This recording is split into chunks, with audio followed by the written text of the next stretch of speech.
While the political horizon in the UK looks bleak, with little real choice beyond business as usual, there is hope if we look further afield.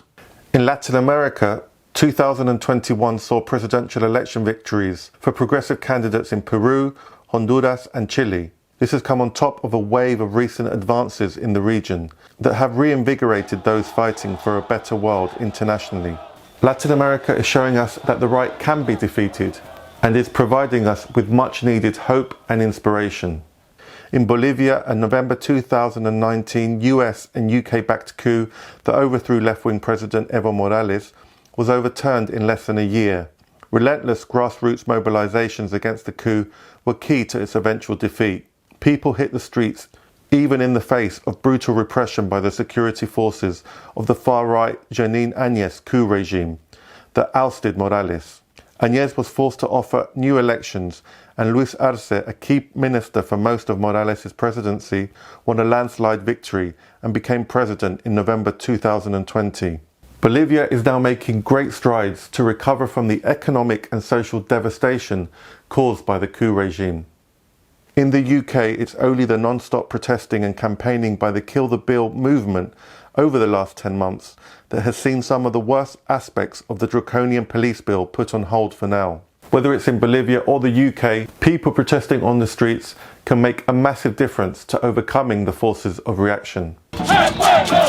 In Chile, defeating the right and the violent imposition of neoliberal economics associated with them is taking much longer, but some key recent wins have excited many around the world. Left-winger Gabriel Boric, a 35-year-old former student leader and member of parliament, trounced José Antonio Cast, a far-right politician and open admirer of former dictator Augusto Pinochet, in December's presidential election runoff. Let's not forget how friendly Margaret Thatcher was with Pinochet, whose brutal regime oversaw the murder and disappearance of more than 3,000 people, while hundreds of thousands were imprisoned, tortured and exiled. Boric takes office in March, and alongside an important process to replace Pinochet's constitution with a new progressive one, his election has given hope that a new Chile lies on the horizon.